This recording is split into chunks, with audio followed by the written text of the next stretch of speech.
जय श्री राधे। भगवान जैसा भक्ति से पकड़ में आते हैं वैसा और किसी साधन से नहीं, और भक्ति प्राप्त होती है भक्त महात्माओं के संग से। आज के युग में भक्त महात्माओं का संग अति दुर्लभ है। उनका संग करने का एकमात्र उपाय है उनके चरित्रों का अध्ययन, मनन व श्रवण किया जाए। साधकों को उनके चरित्रों के माध्यम से घर बैठे यह लाभ प्रदान हो, इस कथा का मुख्य आशय यही है। ऐसी ब्रजमंडल के एक संत हुए हैं श्री गौरचरण बाबा। ये बाल्यकाल से ही गृह का त्याग करके गुरु जी के शरण में पहुंच गए। श्री चैतन्य दास बाबा जी के आश्रित हो गए और मन वाणी कर्म से गुरु जी की सेवा में समर्पित हो गए। बहुत समय तक गुरुदेव की सेवा में रहे। एक दिन एकाएक मन में ऐसा विचार उत्पन्न हुआ, क्यों ना हो मैं ब्रजमंडल की परिक्रमा कर आऊं, लेकिन गुरु जी की आज्ञा के बिना मैं कैसे जा सकता हूं। गुरुदेव के पास गए, साष्टांग प्रणाम किया, हाथ जोड़ करके निवेदन किया, गुरुदेव बड़ी हृदय में उत्कंठा है ब्रजमंडल की परिक्रमा करने की, आपकी आज्ञा हो तो मैं जाऊं। गुरुदेव ने कहा जाओ, पर वहां जाकर उससे पीछा छुड़ा पाओ तब ना वापस आओगे। शिष्य ने कहा नहीं गुरुदेव, मैं 84 कोस ब्रजमंडल की परिक्रमा करके शीघ्र लौट आऊंगा, आप निश्चिंत रहें। चल पड़े श्री गौरचरण दास जी महाराज और शीघ्र वृंदावन पहुंच गए। ब्रज 84 कोश की परिक्रमा की और महावन श्री दाऊ जी के दर्शन किए। रात्रि महावन में ही व्यतीत किया। सोचा दूसरे दिन प्रातः काल में नवदीप वापस अपने गुरुदेव के पास चला जाऊंगा, लेकिन रात्रि में जब वे सो रहे थे, दाऊ जी ने उनका नाम लेकर के उन्हें पुकारा, गौरचरण दास बाबा देख, तू मुझे अच्छा लगता है, यहाँ इस गुफा में रहकर भजन कर, तुझे समस्त सिद्धियां प्राप्त हो जाएंगी। भक्त भगवान का भजन करता है इसलिए कि वे उसे अच्छे लगते हैं, पर जब भगवान को भक्त अच्छा लगने लगता है तब क्या उसके लिए सिद्धियां मुश्किल हो जाती हैं? नहीं, केवल भक्त और भगवान के बीच मधुर प्रणय लीला ही शेष रह जाती है। गौरचरण बाबा सख्त रस के उपासक थे, इसलिए उनके बीच दाऊ जी के मधुर मिलन का यह प्रणय युद्ध छिड़ गया और उन्होंने दाऊ जी की बात का प्रतिपाद करते हुए कहा, नहीं, मैं गुरुदेव जी की आज्ञानुसार गौमंडल जाऊंगा, नवदीप जाऊंगा, यहां नहीं रहूंगा। दाऊ जी ने मुस्कुराते हुए कहा, बाबा मैं नहीं जाने दूंगा। गौरचरण दास बड़े धर्म संकट में पड़ गए कि दाऊ जी की आज्ञा का पालन करूं या गुरुदेव की आज्ञा का कुछ देर विचार करते रहे और बोले, नहीं नहीं, मैं जाऊंगा, इसी क्षण जाऊंगा। और इतना कहते हुए श्री गौरचरण दास जी बाबा अपना झोला उठाया, कंधे पर रखा, चल पड़े। आध रात्रि का समय था। शीघ्रता के साथ चलते जा रहे हैं, अंधियाली रात्रि है, और सोचते जा रहे हैं कि कहीं पीछे पीछे बलदाऊ जी ना जा जाएं। उनके कान में कभी गूंज उठते हैं गुरुदेव के शब्द, उससे पीछा छुड़ा पाओगे तब न वापस आओगे। और कभी सुनाई पड़ती दाऊ जी को स्नेह युक्त शब्दों का वह ललकार, मैं नहीं जाने दूंगा। दाऊ जी का मुस्कुराता हुआ मुखड़ा वे भूल नहीं पा रहे थे। उनकी मुस्कुराहट जैसे बरबस उन्हें अपनी ओर खींच रही थी, फिर भी वे शीघ्रता से चले जा रहे थे।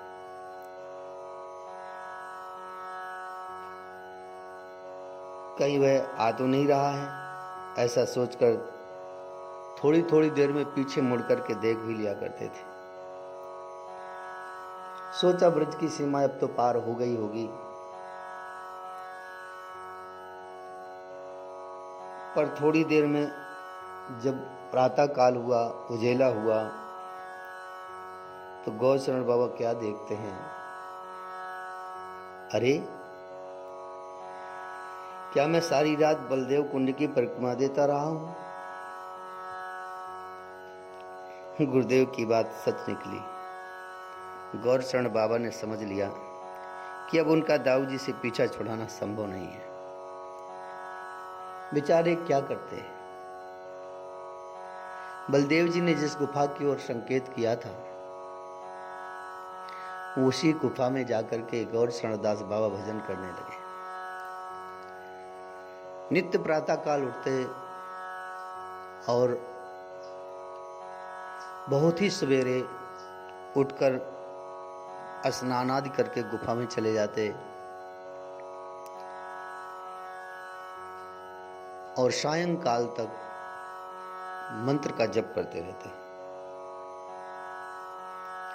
जप करते करते अपराह्न हो जाता, तब गुफा से बाहर निकलते, स्नान करते, कुछ ग्रंथावलोकन करते,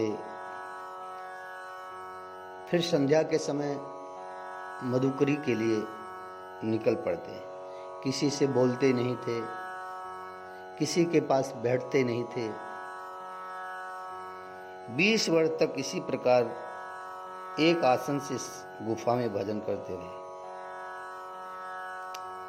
निद्रित अवस्था में भी जब गौरचरण दास जी बाबा सो जाते तो उनके मुख से रामकृष्ण के नाम का उच्चारण स्पष्ट सुनाई पड़ता था। श्री गौरचरण बाबा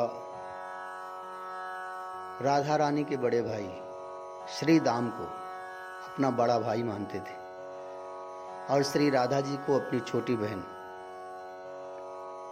ऐसा अभिमान रखते थे और इसी भाव का भजन करते थे। दाऊ जी और श्री कृष्ण से उनका सख्य भाव था। प्रसिद्ध है कि दाऊ जी प्रत्यक्ष रूप से उन्हें माखन मिश्री खिलाया करते थे और ऐसी प्रक्रिया चलती रही। कुछ ही दिनों में एक सिद्ध महात्मा के रूप में उनकी ख्याति हो गई। उसी समय एक सज्जन बंग देश से दीक्षा के रूप में उनकी कृपा प्राप्त करने के लिए बाबा के पास आए, जिनका नाम था साहा। साहा महाशय बाबा की गुफा के बाहर बैठे रहते। बाबा जब मधुकरी को जाते तो वे नित्य उनकी गुफा के बाहर बैठे देखते, पर बाबा उनसे कोई वार्तालाप नहीं करते थे। इस प्रकार 1 वर्ष तक उस शाह महाशय को बाबा ने देखा। तब एक दिन उन्होंने पूछा, तुम कौन हो, क्या चाहते हो? शाह महाशय ने अपने परिचय को देते हुए कहा, मैं आपका कृपा प्रार्थी हूं। बाबा ने कहा, यह बगल में क्या लिए हो? उस शाह महाशय ने कहा, यह चैतन्य चरितामृत है बाबा। बाबा उन्हें तत्काल अपने गुफा के भीतर ले गए और चैतन्य चरितामृत सुनाने को कहा। तब से लगातार 1 वर्ष तक शाह महाशय ने बाबा को नित्य चैतन्य चरितामृत सुनाया। इसी बीच बाबा ने उन्हें दीक्षा दी। वेशाश्रय देकर नाम रखा श्री दयालदास।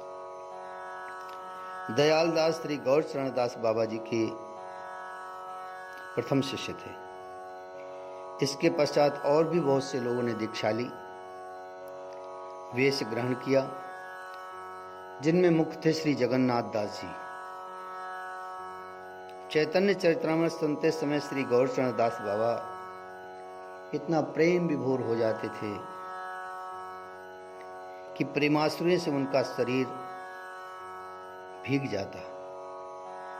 उत्तरीय और बहिर्वास सराबोर हो जाता था। नित्य चरितामृत सुनते सुनते वे गौर प्रेम में इतना आविष्ट हो गए कि उनका रामकृष्ण नाम का जप छूट गया और वे जपने लगे उनके पार्षदों का नाम, श्री गौरांग, नित्यानंद, श्री अद्वैत चंद्र, गदाधर, श्रीवास आदि गौर भक्त वृंद। जैसे स्वच्छ वस्त्र पर कोई भी रंग आसानी से चढ़ जाता है, पर जो वस्त्र रंगा हुआ होता है उस पर रंग चढ़ता है जो उससे गहरा होता है। रामकृष्ण रंग में रंगी बाबा की ओढ़नी पर गौर रंग कैसे चढ़ गया? क्या अखिल रसामृत मूर्ति भगवान कृष्ण के माधुरी से महाभावती राधा रानी के भाव में भीगे भक्त रूपी भगवान का माधुर्य अधिक लोभनीय है? 1 वर्ष पीछे दयालदास बाबा जी इच्छा हुई कि मैं नवद्वीप धाम दर्शन करने जाऊं। उन्होंने श्री गौरचरण दास बाबा जी से अपनी अभिलाषा व्यक्त की। गौरचरण दास बाबा बड़े असमंजस में हो गए। ऐसी प्रेमी भक्त का संग भला कौन छोड़ता है? कोई चाहता भी नहीं है ऐसा भक्तों का संग छोड़ना। कुछ देर सोचने के बाद बोले, अच्छा जाओ, मैं तो गुरुदेव के निकट रह नहीं सका, तुम जाकर उनकी सेवा करो। दयालदास चले गए, पर गौरचरण से उनका विछोह सहन न हुआ। वे सोचने लगे कि दयालदास के रूप में स्वयं श्री गौरांग महाप्रभु छल करके उनके पास आए हुए थे उन्हें गौर भक्ति प्रदान करने के लिए। वे उन्मत्त की इसी अवस्था में दयाल दयाल पुकारते वन वन भटका किए।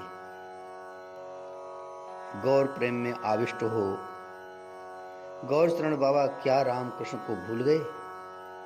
भूलने का तो प्रश्न ही नहीं। गौर भक्तों के लिए गौर श्री कृष्ण से पृथक ही नहीं है। उन्हीं का एक स्वरूप, उनका गौर कृष्ण रूप अपनी ही रूप माधुरी का आस्वादन करने के लिए, अपने ही प्रेम भक्ति रस का आस्वादन करने के लिए उनका अपना ही भक्त रूप है। इसलिए कृष्ण बलराम से उनकी सख्त रस की लीला के अवसान का प्रश्न ही नहीं। एक बार सख्त रस के आवेश में वे वृंदावन में गोविंद जी के दर्शन को गए। कदाचित उस दिन उन्हें श्रीमद् भागवत में गोविंद जी की उस शक्ति का स्मरण हो आया जिसमें उन्होंने कहा है, मैं अपने भक्तों के पीछे पीछे इसलिए फिरा करता हूं कि उनके चरणों की रज उड़कर मेरे ऊपर पड़ जाए और मैं पवित्र हो जाऊं। कदाचित उन्होंने सोचा कि जिस रज के लिए गोविंद इतना कष्ट उठाता है उसे मैं जाकर स्वयं ही क्यों ना दे आऊं। उन्होंने गोविंद जी के शीघ्र विग्रह के सामने जाकर अपना चरण बढ़ाया और कहा, चरण धूलि ले ले। गोविंद जी के पुजारियों ने उन्हें पागल समझ और मंदिर से बाहर निकाल दिया। बाहर जाते समय लोगों ने देखा कि गौरचरण दास बाबा कुछ मुड़ मुड़ करके गोविंद जी की ओर देखते जा रहे हैं और कहते जा रहे हैं, अच्छा निकाल दे बाहर, अभी खेलने निकलेगा ना, जान ले मेरा नाम गौरचरण है, जब तक मेरी चरण धूलि नाली देखूंगा किसके साथ खेलता है। यदि आपको गौरचरण बाबा पर रोष आ रहा है गोविंद जी के प्रति उनके इस व्यवहार के कारण, तो आपको यह जानकर विस्मय होगा कि स्वयं गोविंद जी उनके व्यवहार से प्रसन्न हुए और उन्होंने मंदिर से उन्हें निकाला ही था। उनके प्रणय रोष रस का आस्वादन करने के लिए वे अपने भक्तों के मुख से खरी खोटी सुनकर जितना सुखी होते हैं उतना वेद स्तुति से भी सुखी नहीं होते। यह उनका चिर स्वभाव है। श्री गौर चरणदास बाबा कुछ दिन बाद कुंजरा ग्राम में जाकर रहने लगे। बहुत दिनों तक जीवित रहे। शेष अवस्था में वृंदावन में अपने शिष्य श्री कृष्ण चैतन्य दास के साथ मणिपुरी कुंज में रहने लगे और इसी स्थान पर उन्होंने अपने इस पंच भौतिक लीला का स्मरण किया और भगवान के सानिध्य को प्राप्त हुए। श्री गौर चरणदास बाबा की जय। श्री बांके बिहारी लाल की जय। जय जय श्री राधे।